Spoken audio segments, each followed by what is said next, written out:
Hi friends, I welcome you Hasan English world. మీరు చూస్తున్నారు Hasan English world. కేవలం 3 పదాల ద్వారా ఇంగ్లీష్లో ధారాళంగా మాట్లాడాలని అనుకుంటున్నారా? అది ఎలా సాధ్యమవుతుంది? అది ఎలా క్లారిటీగా మీరు మాట్లాడవచ్చు అనేది ఈ వీడియోలో మీరు తెలుసుకోబోతున్నారు. చాలామంది ఆ స్పోకెన్ ఇంగ్లీష్ అనగానే ఒక పెనుభూతం లాగా చూస్తూ ఉంటారు. నేను ఇంగ్లీష్లో మాట్లాడలేను, చాలా కష్టము అని. కానీ ఈ వీడియో మీ సమస్యలన్నిటికీ కూడా ఒక చక్కటి పరిష్కారంగా కాబోతున్నది.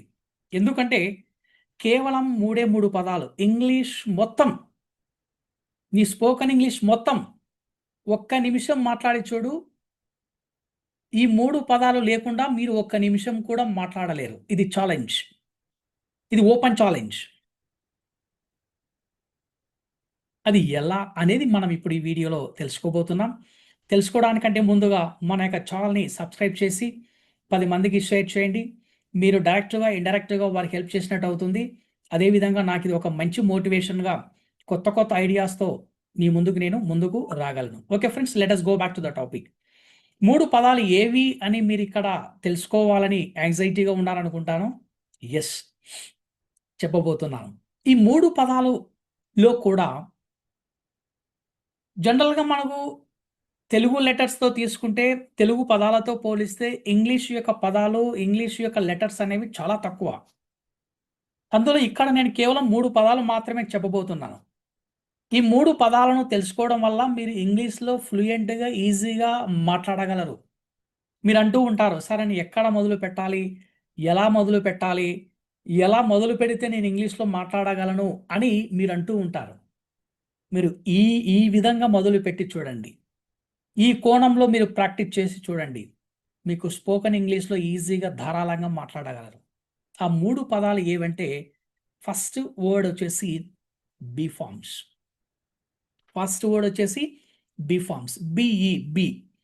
ఈ బీ ఫార్మ్స్‌లో మనకు జనరల్‌గా ఎన్ని ఉన్నాయి? మనకు 5 పదాలున్నాయండి. Am, is, are, was, were. ఓవరాల్‌గా బీ అంటే ఉండుట. ఓవరాల్‌గా బీ అంటే ఉండుట. అన్నిటికి సేమ్ మీనింగ్ వస్తుందండి. నేనిక్కడ టైం గురించి చెప్పలేదు. గతంలోనా? ప్రెజెంటా? రేపా అని. జనరల్‌గా మాట్లాడుతున్నా. ఉండుట. ఉండుట అన్నప్పుడు మనం ఏం తీసుకుంటాము? ఈ 5 పదాలలో నీకు నచ్చిన పదాన్ని తీసుకోవచ్చు. యామ్, ఈజ్, ఆర్, వాజ్, వర్. నీ అవసరాన్ని బట్టి, నీ సందర్భాన్ని బట్టి నీ నచ్చిన పదాన్ని తీసుకొని, ఈ 5 పదాలను ఉపయోగించి ఇంగ్లీష్‌లో ఈజీగా ఒక వాక్యాన్ని ప్రస్తుతం కావచ్చు, గతంలో కావచ్చు, భవిష్యత్తులో కావచ్చు, ఈజీగా ఒక వాక్యాన్ని ఫ్రేమ్ చేసి ఒక వ్యక్తితో ధారాళంగా మాట్లాడవచ్చు. అయితే ఈ బీ ఫార్మ్స్‌ని ఉపయోగించేటప్పుడు ఇంకొక చిన్న లాజిక్ చూడండి. ఫస్ట్ 3 నేర్చుకుంటే తర్వాత 2 చాలా ఈజీ అండి. ఫస్ట్ 3 నేర్చుకుంటే తర్వాత ఉండే 2 చాలా ఈజీ. ఫస్ట్ 3 ఏమున్నాయి? Am, is, are. ఈ మూడింటి మీద ఫోకస్ చేస్తే వాటి ఆపోజిటే వాస్, వర్. ఆపోజిట్ అంటే ఏమిటి? గతంలో. అంటే గతించిన కాలంలో జరిగిన పనుల గురించి, జరిగిన విషయాల గురించి మాట్లాడేదే వాస్ అండ్ వర్. ప్రస్తుత విషయాల గురించి మాట్లాడేదే యామ్, ఈజ్, ఆర్. అంటే యామ్, ఈజ్, ఆర్ అనేటువంటి ప్యాటర్న్ తెలుసుకుంటే చాలు, వాస్, వర్ అనేది ఈజీగా మాట్లాడవచ్చు. ఎందుకు? ఇంక సేమ్ ప్యాటర్న్. కేవలం సమయం మాత్రమే తేడా ఉంటుంది. కానీ మీరు yam, is, arc A style, A structure, A format, A sentence అయితే ఉపయోగిస్తారో సేమ్ అలాగే ఉంటుంది. కేవలము ఇక్కడ గతించిన కాలం ఉంటుంది కాబట్టి వాస్, వర్ ఉపయోగించి సేమ్ ప్యాటర్న్‌లో మీరు ఒక వ్యక్తితో మాట్లాడవచ్చు. ఇది ఫస్ట్ ప్యాటర్న్‌లో ఉండేటువంటి బీ ఫార్మ్. లేదు ఫ్యూచర్‌లో చెప్పాలనుకోండి, మీరు shall, will, can, may help తీసుకొని బీ పక్కన పెట్టేసి ఫ్యూచర్ యాక్షన్ గురించి కూడా చెప్పవచ్చు. అంటే ఈ యొక్క 5 పదాలతోనే ప్రెజెంట్ టెన్స్‌లో మాట్లాడారు, పాస్ట్ టెన్స్‌లో మాట్లాడారు, అదే విధంగా ఫ్యూచర్ టెన్స్‌లో కూడా మాట్లాడారు. ఇది బీ ఫార్మ్స్‌లో ఉండేటువంటి ఫస్ట్ వర్డ్ బీ. తర్వాత డు. డు అంటే మనం జనరల్‌గా ఎలా చెప్పుకుంటాము? చేయుట. డు అంటే చేయుట. ఈ డూలో మనకు 3 ఉన్నాయి. Do, does and did. Do, does వచ్చేసి ప్రెజెంట్ టెన్స్‌లో ఉపయోగిస్తాము. డిడ్ వచ్చేసి పాస్ట్ టెన్స్లో ఉపయోగిస్తాం. డూ డస్ నువ్వు ఎంత క్లారిటీగా ఉపయోగిస్తావో సేమ్ ప్యాటర్న్ దానికి ఆపోజిట్ డిడ్ అనేది ఉపయోగిస్తాం. ఇంకంతే. అంటే ప్రజెంట్లో చేస్తున్నప్పుడు గతంలో చేశానంటే డిడ్ ఉపయోగిస్తాం.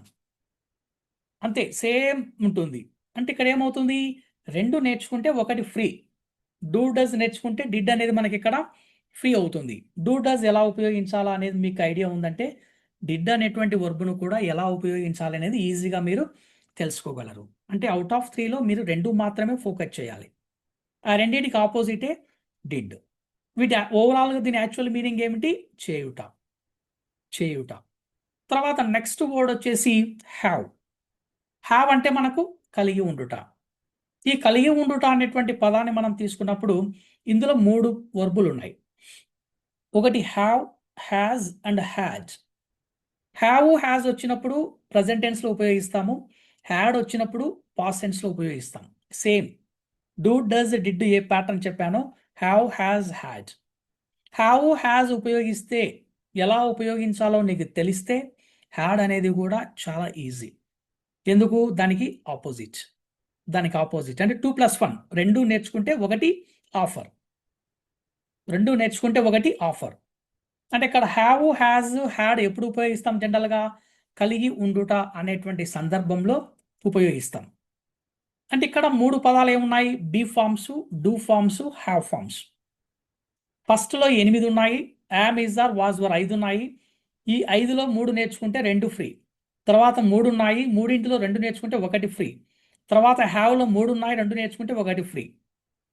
అంటే ఇలా మీరు ఒక లాజికల్‌గా ఒకదానితో ఒకటి ఇంటర్‌రిలేట్ చేసి ఏది నేర్చుకుంటే ఏది కనెక్ట్ అవుతుంది, ఏది నేర్చుకుంటే ఏది మనకి ఈజీగా మాట్లాడొచ్చు. ఎప్పుడైతే నువ్వు కనెక్ట్ చేసుకొని ఇంగ్లీష్‌లో మాట్లాడడానికి ప్రయత్నించగలవో ఈజీగా స్పోకెన్ ఇంగ్లీష్‌లో మాట్లాడవచ్చు. ఇంకొక విషయం ఏదంటే మీరు ఏదైనా ఎక్కడైనా వినండి. ఎవరి స్పీచ్ అయినా వినండి. స్పోకెన్ ఇంగ్లీష్ కావచ్చు, కమ్యూనికేషన్ స్కిల్స్ కావచ్చు, ఏదన్నా కావచ్చు. ఒక్క నిమిషం మాట్లాడితే, ఒక్క నిమిషంలో ఈ 3 పదాలు లేకుండా స్పోకెన్ ఇంగ్లీష్ లేదు. I am sure of it. I am sure of it. ఈ విషయంలో నేను మీకు ఓపెన్ ఛాలెంజ్ చేయగలను. అంటే దీన్ని బట్టి మీకు ఏమర్థమైంది? మీరు ఎంత ఎక్కువగా ప్రాక్టీస్ చేస్తారో ఈ 3 పదాల మీద, మీరు ఎంత ఎక్కువగా రీసెర్చ్ చేస్తారో ఈ 3 పదాల మీద, మీకు అంత స్పోకెన్ ఇంగ్లీష్ నేర్చుకోగలుగుతారు. అంతేనండి. ఇంగంతే. ఈ 3 పదాలతో మీకు ఓపెన్ సీక్రెట్ స్పోకెన్ ఇంగ్లీష్ యొక్క మర్మం ఏదైతే ఉందో అది మీకు చెప్పేసాను. కేవలం మీరు యాక్షన్ తీసుకుంటూ ముందుకు వెళ్ళడమే లేటు. అదే విధంగా ఇందులో ఇంకొక సీక్రెట్ చెప్తా వినండి. ఈ 3 పదాలను హెల్పింగ్ వర్బ్‌గా ఉపయోగిస్తాము. మెయిన్ వర్బ్‌గా కూడా ఉపయోగిస్తాం. అది ఎప్పుడు, ఎక్కడ, ఎలా ఉపయోగిస్తాము అనేది కూడా మీరు తెలుసుకోవడానికి ప్రయత్నించండి. ఇంకా మీ ఫ్లూయెన్సీని ఎవ్వరు కూడా ఆపరండి ఇంకా. ఎవరు కూడా ఆపరండి. That's all. That is maximum enough. అంటే ఈ పదాలను ఎప్పుడైతే నువ్వు తెలుసుకోగలుగుతావో, ఈ లాజిక్ ఎప్పుడైతే నువ్వు అర్థం చేసుకోగలుగుతావో, ఈజీగా ఒక వ్యక్తితో ఎఫెక్టివ్‌గా మాట్లాడగలవు. I am sure of it. ఆ విషయంలో నేను మీకు ధైర్యంగా చెప్పగలను. కాబట్టి మీరు ఇంగ్లీష్‌లో ఫ్లూయెంట్‌గా మాట్లాడాలి అని అనుకుంటే, అన్ని విషయాలు పక్కన పెట్టి, ఈ 3 విషయాల పైన ఎక్కువ దృష్టిని, ఎక్కువ రీసెర్చ్, ఎక్కువ ప్రాక్టీస్, ఎక్కువ ఫోకస్ చేయండి. మీకు అంత ఫ్లూయెన్సీ డెవలప్ అవుతుంది. అంత ఫ్లూయెన్సీ. అందుకే మీకు చెప్పాను చూడండి. ఒక్క నిమిషం ఈ 3 పదాలు లేకుండా ఒక్క నిమిషం మాట్లాడి చూడు. నేను సై అన్నా. మాట్లాడలేమండి. ఎందుకంటే స్పోకెన్ ఇంగ్లీష్‌కు ఈ 3 పదాలనేటువంటివి ఒక పిల్లర్స్ లాంటివండి. మనకు 2 కళ్ళు, ఒక లివర్ ఏవైతే మనకన్నీ ఉన్నాయో ఆర్గాన్స్ ఇంపార్టెంట్ అని అనుకుంటున్నామో, అదే విధంగానే స్పోకెన్ ఇంగ్లీష్‌లో ఈ యొక్క be forms, do forms, have forms అనేవి వెరీ, వెరీ, వెరీ ఇంపార్టెంట్. మీరు వీటి మీద ఫోకస్ చేసి, ప్రాక్టీస్ చేసి, ఫ్లూయెంట్‌గా మాట్లాడడానికి ప్రయత్నించండి. 100% మీకు ఇంప్రూవ్‌మెంట్ ఉంటుంది. మీకు ఏదైనా డౌట్స్ ఉంటే కింద కామెంట్ బాక్స్‌లో మెన్షన్ చేయండి. ఇంకా మీకు ఏ రకమైన వీడియోస్ కావాలో కింద కామెంట్ బాక్స్‌లో మెన్షన్ చేయండి. నేను మీకు ఆ వీడియోస్ ఇవ్వగలను.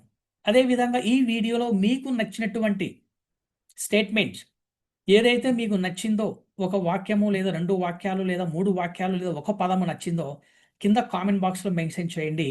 I want to see that. నేను పర్సనల్‌గా చూసి నేను మీకు రిప్లై కూడా ఇవ్వగలను. Okay friends, let us see in the next video.